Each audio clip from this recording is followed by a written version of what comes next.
इन्नल इंसाना लफ़ी ख़ुस्र इल्लल्लज़ीना आमनू व आमिलुस्सॉलिहाति व तवासौ बिल हक़्क़ व तवासौ बिस्सब्र। सदक़ल्लाहुल अज़ीम। सदक़ा सादिक़ुल मस्दूक़ अलैहि सलातो व तस्लीम।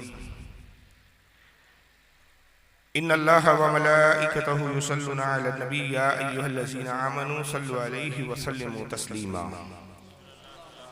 अल्लाहुम्मा सल्लि अला सय्यिदिना मौलाना शफ़ीअना व हबीबना व तबीबना व नबियना व मौलाना मुहम्मदिन व अला आलिहि व अस्हाबिहि व अहले बैतिहि व ज़ुर्रिय्यतिहि व बारिक वसल्लिम। सलातु व सलाम अलैका या रसूलल्लाह सल्लल्लाहु तआला अलैहि वसल्लम। गोपाला की सरजमीन पर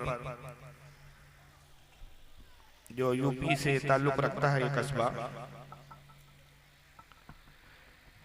आज का ये एक रोज़ा आज़िमुशान जलसा बनामे इस्लाह माशरा व तहफ़्फ़ुज़ अक़ाइद कॉन्फ्रेंस, जिसमें आप और मैं मौजूद है। मुझसे कबल इस्लाही खिताबात आपने समाअत फरमाए और शायद मेरे बाद भी खिताब है। मैं सबसे पहले गोपाला के सरजमीन के जिस कदर भी अहबाब अहले सुन्नत है, नौजवान है, जिन्होंने आज की इस बज़्म का इनेकाद किया, आज के जलसे की कामयाबी की उन्हें मुबारकबाद भी पेश करता हूँ और रब तबारक व तआला की बारगाह में अपने इन अहबाब के लिए दुआ गो हूँ कि खालिक कायनात इनके इल्म में, उम्र में, रिज़्क़ में, दीनी दुनियावी मामलात में तरक्की और बरकत अता फरमाए। साथ ही मस्जिद रसूल पर तशरीफ फरमा उलमाए ज़वील एहतराम, कौम व मिल्लत के मुक़द्दर उलमा, मशाइख और अइम्मा मसाजिद, इनके लिए भी दुआ गो हूँ कि खालिक कायनात हमारी जमात के इन तमाम उलमा की उम्र में, इनके रिज़्क़ में, इनके दीनी और दुनियावी कामों में बरकतें और रहमतें अता फरमाए। इस्लाह अक़ाइद कॉन्फ्रेंस है और अक़ीदे के हवाले से कुछ बातें मुझे अर्ज़ करनी है। दर हकीकत आज का मेरा खिताब कुछ ऐसे सवालात के जवाबात में होगा कि जो आमतौर पर इस वक्त हमारे मुसलमानों को कश्मकश में डालते हैं। ये सवालात अक्सर जहन में पैदा होते हैं, या यूँ समझ लीजिए कि एक तबके की तरफ से ये सवालात जहनों में पैदा किए जाते हैं और इन सवालात और इन इश्कालात की बुनियाद पर लोग इस्लाम को सही मायनों में समझने की बजाय अपने ज़हन और फिक्र का एक इस्लाम तराश लेते हैं। जो उनके ख्यालात, उनके अफकार, उनके नज़रियात होते हैं, वो इसको इस्लाम समझते हैं, हालांकि उन अफकार और नज़रियात का इस्लाम और अहले सुन्नत से दूर दूर तक का कोई वास्ता नहीं होता।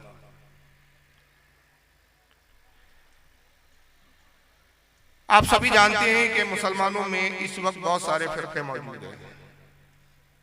इस हकीकत का इनकार, दिन के उजाले का इनकार है, सूरज का इनकार है, या ऐसा इनकार है जैसे अभी रात है, यकीन है, और कोई अभी कहे कि रात ही नहीं है। तो जो इस ऐसी हकीकत का इनकार करे, गोया वो इस हकीकत का इनकार कर रहा है कि इस दौर में मुसलमानों में फ़िरक़े नहीं हैं।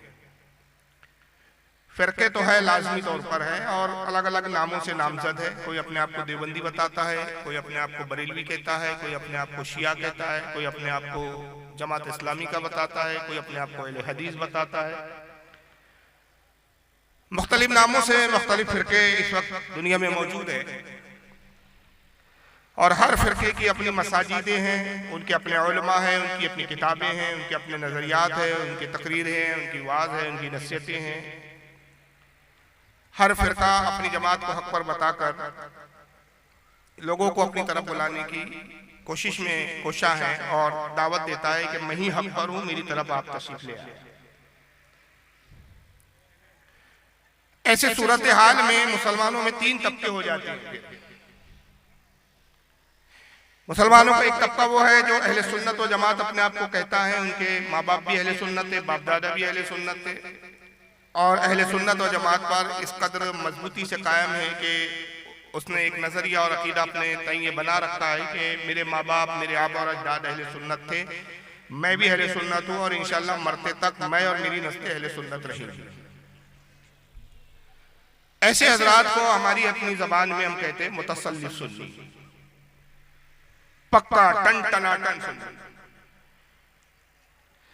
दूसरा तबका है कि जो किसी फिरके में चला गया उसी फिरके पर वो मौजूद है और उसी फिरके को सही समझता है। अगर कोई देवबंदी बन गया तो समझता है फिरका देवबंदी ही सही है। साथ में उसकी राय ये होती है कि मेरे आबा और अजदाद अगरचे पहले सुन्नी थे, कब्रों पे जाते थे, नजर नियाज के कायल थे, वो सब जहालत की मौत मर गए। अल्लाह ने आज मुझे इल्म दिया, तौफीक दी, आज मैं दीन को समझ रहा हूँ। दीन को समझने के बाद मैं ये समझाऊं कि देवबंदी जमाती हक पर है, तो वो देवबंदी हो गए। कुछ वो है जो अहले हदीस हो गए, उनका भी यही ख्याल है कि हमारे बाप दादा गलत थे, आज हमको दीन समझ में आया, आज अल्लाह ने हमको तौफीक दी, आज हम दीन को समझ गए। तो जिस अकीदे और जिस नजरिए को उन्होंने कबूल किया उस पर वो मजबूती से कायम है। एक अहले सुन्नत पर मजबूती से कायम है, एक इंच उससे हटना नहीं चाहते। एक अपने दूसरे फिरकों पर कायम है जो अहले सुन्नत के अलावा है, वहां से एक इंच हटना नहीं चाहते। और एक तीसरा तबका है जिसको कहा जाता है मुज़ब्ज़ब सुन्नी या मुज़ब्ज़ब मुसलमान। और इस वक्त इस तबके की तादाद ज्यादा है। हकीकी मायनों में देखा जाए तो ज्यादातर यही लोग पाए जाते हैं। इनका नजरिया यह है कि ये भी ठीक है और ये भी ठीक है। नमाज अल्लाह के लिए पढ़नी है, जो मस्जिद में आपको मौका मिले नमाज पढ़ लीजिए। इससे गरज नहीं कि मस्जिद बरेलियों की है या ये मस्जिद देवबंदियों की है या ये मस्जिद अहले हदीस की है या ये मस्जिद शियाओं की है, हमें से कोई गरज नहीं। भाई सज्जा तो अल्लाह को ही करना है, अल्लाह को ही सज्जा करना है और अल्लाह की इबादत करना है, तो कहीं भी की जा सकती है। तो किसी भी मस्जिद में नमाज पढ़ी जा सकती है। अपनी बहन और अपनी बेटियों के लिए अगर ऐसे लोगों के पास रिश्ता आता है तो वो ये भी नहीं देखते कि ये रिश्ता जो आया है कि जमात वाला है। सिर्फ नाम अगर मुसलमानों जैसा है तो वो इससे कोई गरज नहीं कि ये अपने आप को सुन्नी बरेलवी बोलता है या देवबंदी बोलता है या अहले हदीस बोलता है, उससे कोई गरज नहीं। मुसलमान है, कलमा वो है, कलमा पढ़ता है, अल्लाह को मानता है, कुरान को मानता है, रसूल को मानता है, अपनी लड़की को उसको ब्याह दिया या अपनी बहन को उससे ब्याह दिया। भाई हमें इससे कोई गरज नहीं। ये फिरका वारियत की बात बिल्कुल गलत है। ये मौलवियों ने अपनी रोजी रोटी के लिए धंधा बना रखा है। ये एक तबके का ख्याल है और अक्सर ऐसे तबके को उस वक्त ऐसे जलसों में बड़ी कोफ्त महसूस होती है, बड़ी तकलीफ महसूस होती है। अगर इस जलसे में, इस मजमे में उस तरह के लोग होंगे तो मुमकिन है कि आगे उनको कुछ तकलीफें महसूस हो या अभी ही वो थोड़ी सी बेचैनी महसूस कर रहे हो कि भाई नमाज के बोलने की बजाय ये कौन सा मौजू लेकर बैठ गए, इस्लाम माशरा करने की बजाय, इस्लाम माशरा पे बोलने की बजाय ये क्या वहां भी सुन्नी का मैटर लेके छेड़ के बैठ गए। भाई सिर्फ नमाज की बात करनी चाहिए, इस्लाम माशरा की बात करनी चाहिए, फिरका वारियत की बात नहीं करनी चाहिए। जिसका जो भी नजरिया है वो अपने नजरिए पे कायम रहे। कयामत के दिन फैसला होगा। हम कौन होते किसी को काफिर कहे, हम कौन होते किसी को गुमराह कहे, हम कौन होते किसी को जन्नती कहे और किसी को दोज़खी कहे। ये इख्तियार तो हमें अल्लाह ने दिया नहीं कि हम जन्नतियों के सर्टिफिकेट बांटते फिरें। तो ऐसी गुफ्तगू करने की आज जरूरत नहीं है। आज हालात कैसे, हिंदुस्तान के हालात देखिए, कैसी जालिम हुकूमत है जो मुसलमानों को खत्म करने पर आमादा है, जो मुसलमानों के अफकार और नजरियात को कुचलना चाहती है। हर दुनिया का, हर खित्ते का मुसलमान आज परेशान हाल है। और ऐसी सूरत में भाई ये सही वही गलत, ये फिरका वो फिरका, ये सब फजूल की बात है। ये दरमियानी तबके के ख्याल है। असल में मसला ये है कि ये जो ख्यालात जिन तबके के हैं वो या तो इस्लामी मालूमात से बहुत कोसों दूर है। हो सकता है कि मॉडर्न तालीम बहुत हासिल की हो, अंग्रेजी मीडियम के पढ़े हुए, अंग्रेजी बोलते, अंग्रेजी समझते हैं, लेकिन वो ये नहीं समझ पाते कि हर इल्म की एक लाइन होती है, हर इल्म का एक शोबा होता है। दीन का इल्म अलग है, दुनिया का इल्म अलग है। एक इंजीनियर बनता है तो वो डॉक्टरी पेशे में अपनी मुदाखलत नहीं करता। एक डॉक्टर जो है इंजीनियरिंग के पेशे में मुदाखलत नहीं करता। सबकी अपनी अपनी लाइन है, एक लाइन ऑफ डेमोन्स्ट्रेशन है, एक बंटवारा है, एक खाने है, एक दर्जात है। अभी 2 रोज पहले ट्रेन का हादसा हुआ, अब उस पर रिसर्च हो रही है कि भाई हादसा क्यों हुआ। तो डॉक्टर इस पे अपनी राय नहीं रख सकता कि हादसे में ये इस वजह से हुआ कि ये खामी थी। एक इंजीनियर नहीं रख सकता। जो उस महकमे के, जो डिपार्टमेंट के एक्सपर्ट है, उन्हीं की राय को माना जाएगा। तो हर शोबे के कोई माहिरीन होते हैं। तो दीन भी एक शोबा है, दीन की तालीमात, दीन का इल्म एक शोबा है। उसके लिए बाकायदा मदारिसों में पढ़ा जाता है, इल्म हासिल किया जाता है, तारीख का मुताला किया जाता है, हदीसों को पढ़ा जाता है, कुरान को समझा जाता है, कुरान और अरबी पे अबूर हासिल किया जाता है। तब जाके दीनी मालूमात होती है और उसके बाद ये फिर उसकी हैसियत होती है कि दीन के मसाइल में वो लबकुशाई कर सके। लेकिन ऐसे लोग दीन के मामले में बातें करते हैं जिनकी तालीम अंग्रेजी मीडियम की होती है, दुनियावी तालीम याफ्ता होते हैं, लेकिन दीन को अपने मिजाज से समझना चाहते हैं। और जब वो अपने मिजाज से समझते हैं तो कहते हैं यार ये सब फिरके की बात आज ही सुन रहे हैं, मुसलमान तो मुसलमान है। तो वो यकीनन दीन की तालीम से दूर है, इस्लामी तारीख से दूर है। ये पहला मौका नहीं है या पहला जमाना नहीं है या पहली बार नहीं हो रहा है कि मुसलमानों में फिरके हैं। फिरके पहले भी थे, बहुत से फिरके पहले के ही है, कुछ फिरके पैदा हुए खत्म हो गए, कुछ फिरके आज भी मौजूद है और आइंदा कयामत तक और बहुत सारे फिरके पैदा होंगे। तो इसमें घबराने की बात नहीं है, कंफ्यूज होने की बात नहीं है। और इसके बारे में वाज़ेह तौर पर अल्लाह के रसूल सल्लल्लाहु अलैहि वसल्लम की हदीस मौजूद है। और ये एक ऐसी बुनियादी हदीस है कि जिस पर किसी भी फिरके का इख्तिलाफ नहीं है, मुत्तफक अलैह हदीस है, इजमाई हदीस है, हद तवातुर को पहुंची हुई हदीस है। हर जमाने में हर मुहद्दिसों ने इसको किताबों में लिखा, बयान किया। ये हदीस हर आलिम और हर जमात के लोगों की जबान पर जबान जद रही और बिल्कुल सही हदीस है जिस पर किसी का इख्तिलाफ नहीं। बल्कि खास बात यह कि इस हदीस के 18 सहाबा इकराम, अजिल्ला सहाबा इकराम इस हदीस के रावी है और 345 कुतुब हदीस में ये हदीस मौजूद है। मुअत्तबर कुतुब हदीस में, चाहे वो अबू दाऊद हो, चाहे वो नसाई हो, चाहे सुनान इब्न माजा हो, चाहे इमाम तबरानी की अल-माजिमुल कबीर हो या अल-माजिमुल औसत हो या इमाम बहकी के शुअबुल ईमान, सुननुल कुबरा, जितनी हदीस की किताबें हैं सब में हदीस मिलेंगी। 344 हदीस की किताबों में हदीस आई है। अब इतनी सारी तवातुर के साथ हदीस, सही हदीस जिसके 18 साहबा रावी हो, तो अब अगर जो तारीख नहीं जानता तो उसको अपने कम इल्मी पर अफसोस करना चाहिए, ना कि ये कि इन मामलात में मुदाखलत करके उलमा को तनकीद का निशाना बना। हदीस पाक क्या है? अल्लाह के रसूल सल्लल्लाहु अलैहि वसल्लम ने इरशाद फरमाया, इन्ना बनी इसराईल तफर्रक़त अला 72 मिल्ला। फरमाया लोगों, कौम बनी इसराइल में इख्तिलाफ हुआ और वो 72 फिरकों में बटी। हजरत मूसा अलैहिस्सलाम की कौम में, हजरत ईसा अलैहिस्सलाम की कौम में, हजरत हारून अलैहिस्सलाम की कौम में, ये जितने पैगंबर जो बनी इसराइल में गुजरे, इनकी कौम का नाम बनी इसराइल था। हर जमाने में इनमें भी इख्तिलाफात हुए, ये फिरकों में बंटे गए। नबी की तालीम से, अल्लाह की तालीम से और अपनी आसमानी किताबों की तालीम से दूर होते गए, फिरकों में तब्दील होते गए। तो कितने फिरके बने बनी इसराइल में? कुल 72। वतफ्तरिकु उम्मती अला 30 व 70 मिल्ला। और आका ने कहा मेरी उम्मत में भी इख्तिलाफ होगा, मेरी उम्मत में 73 फिरके बनेंगे। वो 72 थे लेकिन मेरी उम्मत एक कदम आगे चले जाएंगी, वो तो 72 पे रुक गए, मेरी उम्मत 73 फिरकों में बटेंगी। कुल्लुहुम फिन्नार, सब के सब जहन्नम में जाएंगे। इल्ला मिल्लतन वाहिदा, सिर्फ एक जमात होंगी जो जन्नत में जाएगी। ये फैसला किसका है? जो दीन इस्लाम लाया है। ये कौन फरमा रहा है? जो जन्नत का मालिक है। ये किसका कौल है, किसका फरमान है? जिसकी तालीमात पर ही जन्नत का दारो मदार है। वो पैगंबर तमाम अंबिया का जो अफजल तरीन अंबियाओं में पैगंबर है, जो खातमुल अंबिया है, इसके बाद अब कोई नबी नहीं आएगा। वो फरमा रहे मेरी उम्मत में 73 फिरके होंगे, 72 जहन्नमियों में जहन्नम में जाएंगे। मैं बस एक छोटा सा सवाल करता हूँ, नबी की हदीस बता रही है 72 जहन्नमी में जाएंगे, आप कहते हैं सबके पीछे नमाज पढ़ लो। तो अब जो 72 है अहले सुन्नत में नहीं है या जन्नती फिरके में नहीं है, जन्नती जमात में नहीं है, तो नबी के फरमान के मुताबिक वो जहन्नमी है। तो आप अगर अपने आप को जन्नती समझते हैं तो जहन्नमी के पीछे आपकी नमाज कैसे होगी? फतवा कोई बरेली का नहीं है। क्या बरेलियों को मुतशद्दिद कह के रिजेक्ट कर दें? फतवा तो ये उसका है जो इस्लाम का बानी है। 72 जहन्नम में जाएंगे और फरमाया सिर्फ कुल्लु मिल्लतन वाहिदा, एक जमात होंगी जो जन्नत में जाएंगी। तो अगर आपका मिजाज, आपका ख्याल, आपके तखय्युलात, आपके अफकार इस्लामी है तो होना ही चाहिए था कि साहबा ने अर्ज करना या रसूलल्लाह अगर 72 हो जाए, 73 हो जाए, 75 हो जाए, क्या फर्क पड़ता है, जहां मौका मिलेगा नमाज पढ़ लेंगे, जिसके पीछे जाना हो चले जाएंगे। अल्लाह के नबी जहां निकाह करना हो कर लेंगे, बस शर्त ये कि वो कलमा पढ़ता हो। साहबा ने ये नहीं कहा।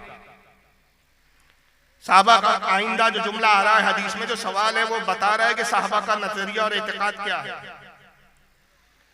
साहबा ने ये भी नहीं कहा अल्लाह के नबी जब 72 और 73 फिरके हो जाएंगे तो कोई ऐसी तदबीर बताएं, कोई ऐसी सूरत बताएं कि हम इन सारे 72 और 73 फिरकों को एक कर दें, एक प्लेटफॉर्म पे ले आए, या कोई ऐसा उसूल बताएं कि उस उसूल के तहत सबको एक जगह जमा कर दिया जाए। साहबा ने सवाल नहीं किया। वजह क्या है? साहबा ये अकीदा रखते हैं, साहबा जानते हैं कि नबी पाक सल्लल्लाहु अलैहि वसल्लम की ज़बान अक़दस से जो जुमले सादिर होते हैं वो अल्लाह की तरफ से सादिर होते हैं। अल्लाह के रसूल तब तक कलाम करते नहीं है जब तक अल्लाह का हुक्म होता नहीं है। क्या बात। वो दहन जिसकी हर बात वही है खुदा, उसकी नाफिज हुकूमत में लाखों सलाम। तो जिस जहन से, जिस मुंह से बात निकले वो वही इलाही हो, वो अटल होती है, और जो अटल होती है उसको बदला नहीं जा सकता। तो साहबा जानते रहे, हुजूर ने कहा मेरी उम्मत में 72 फिरके जहन्नम में जाएंगे, तो अब इन 72 को कोई जन्नती बना नहीं सकता। तो उन्होंने ये नहीं कहा मिलाए कैसे, या रसूल अल्लाह आपकी जबान से निकला 72 जहन्नमी, तो अब जहन्नम में ही जाएंगे। जन्नती एक तो एक ही जन्नती है। अब जो जन्नती है हमें उससे गरज है, जो 72 जहन्नमी है उससे हमें कोई गरज नहीं। कालू मन ही है या रसूल अल्लाह, अल्लाह के नबी जन्नती जमात की हमें पहचान बता दीजिए। हमें 72 जहन्नमियों से क्या मतलब? जिस गांव जाना नहीं हम उसका रास्ता पूछे ही क्यों?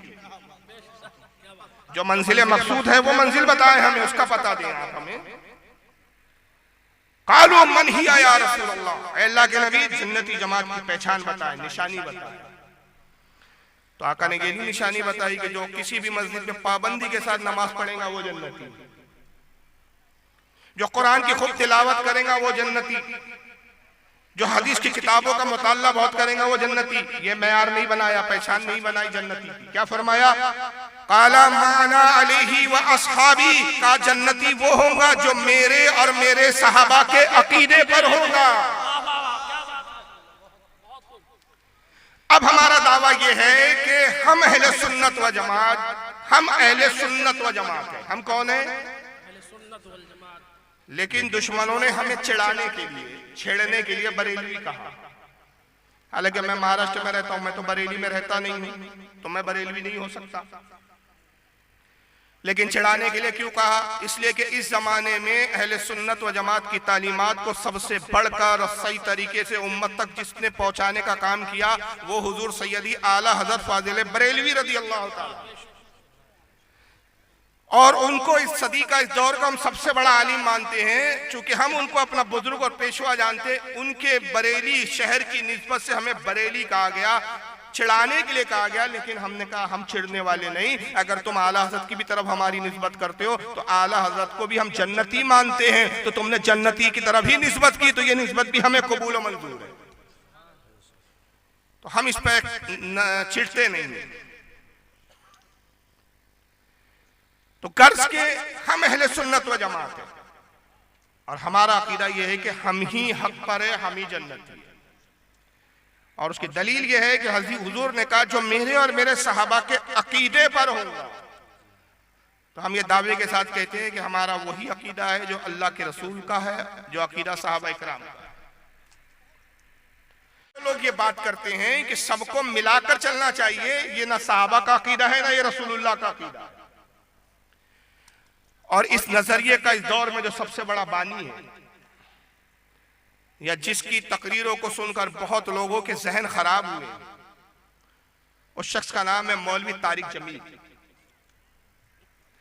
देवबंदी जमात से ताल्लुक रखता है ये शख्स, तबलीगी जमात चलाता है, तबलीगी जमात का बहुत बड़ा सरबराह है। और इस कदर मक्कार आज़म है कि पब्लिक को अपनी तरफ राग़िब करने के लिए, लोगों को उल्लू और बेवकूफ़ बनाने के लिए कभी रोता है, कभी हंसाता है, अजीब अजीब एक्टिंग करता है। एक्टिंग में इसने बड़े बड़े एक्टरों को पीछे कर दिया।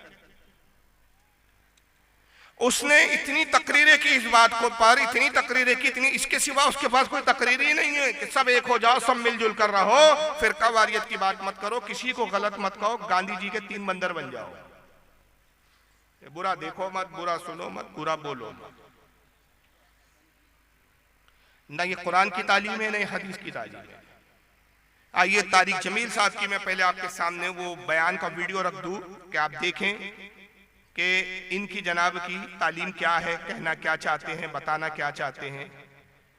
और उसके बाद फिर इस जिम्रे में मेरी आगे गुफ्तगू चलेंगी कि तारिक जमील साहब जो बता रहे हैं कि ये कुरान की तालीम है, और यही आज नजरिया जो है हमारे लोगों का, अक्सरियत का नजरिया जो मैं अर्ज कर रहा हूं।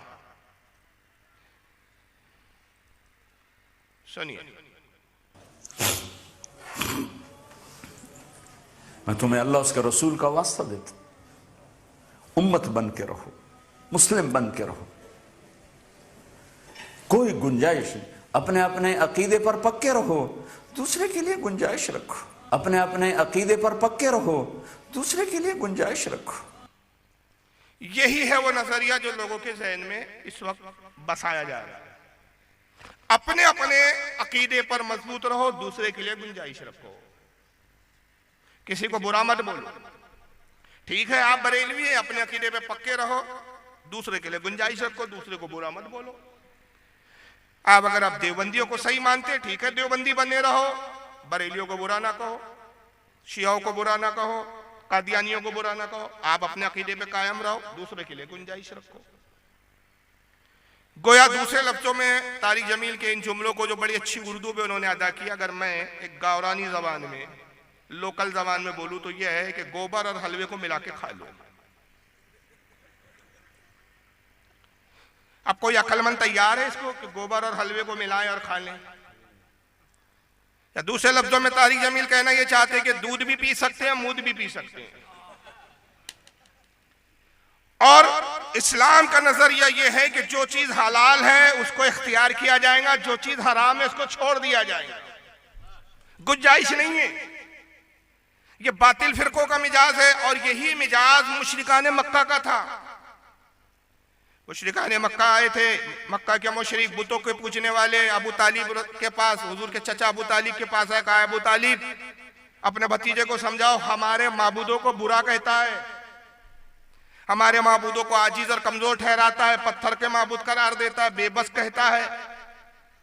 अपने भतीजे को समझाओ कि हमारे माबूदों को बुरा ना कहे, हम उसके खुदा को बुरा नहीं कहेंगे, वो हमारे खुदाओं को बुरा ना कहें। और अगर मोहम्मद बादशाह बनना चाहता है तो हम उसको बादशाह मानने के लिए तैयार है। अगर मोहम्मद अरब की किसी हसीन औरत से निकाह करना चाहता है, हम वादा करते हैं मोहम्मद जिस औरत पर हाथ रख देंगे वो औरत से हम उसका निकाह करवा देंगे। मोहम्मद अगर अमीर बनना चाहते हैं तो हर कबीला इतनी दौलत ला के मोहम्मद को देगा कि पूरे अरब में, पूरे मक्का में मोहम्मद से बड़ा कोई अमीर और कबीर नहीं होगा। हर बात पर हम एग्री है, हर बात पर हम कंप्रोमाइज करना चाहते, सिर्फ मोहम्मद हमारे माबूदों को बुरा ना कहे। अबू तालिब जब ये बात लेकर हुजूर सल्लल्लाहु अलैहि वसल्लम के पास आए तो आका ने क्या जवाब दिया? कहा चचा, अगर ये एक हाथ में सूरज ला के रख दे और एक हाथ में चांद ला कर रख दे तब भी मैं हक कहने से बाज नहीं आऊंगा।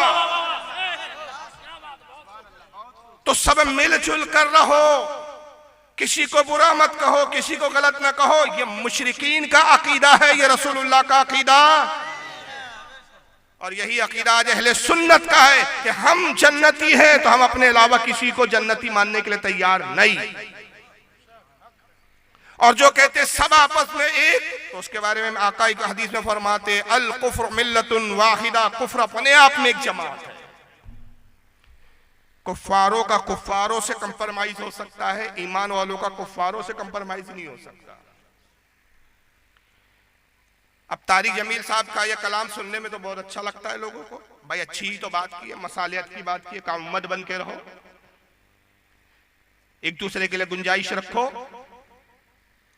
एक छोटा सा सवाल, जिस दिन इस जमात का जो भी फर्द, तारिक जमील साहब तो जवाब ही नहीं देते, दही जमा हुआ है, मक्कार आदमी कभी जवाब नहीं देता, अपनी मक्कारी कर जाता है। आज 12 साल से मैं इस बात पे लेकर इन साहब को चैलेंज कर रहा हूं कि तुम हर तकरीर में कहते हो एक हो जाओ, एक हो जाओ, एक हो जाओ। मेरा सिर्फ एक सवाल है, जिस दिन तुम इसका जवाब दे दोगे मैं तुम्हारा गुलाम, मैं तुम्हारी तारीफ, तुम्हारी मदह करूंगा, तुम्हारी तारीफ करूंगा।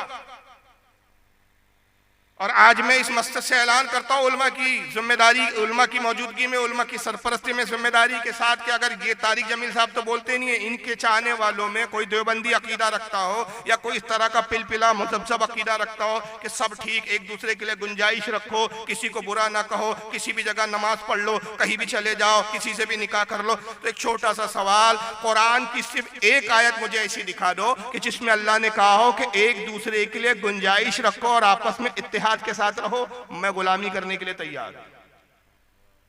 कुरान की सिर्फ एक आयत ऐसी सुना दो।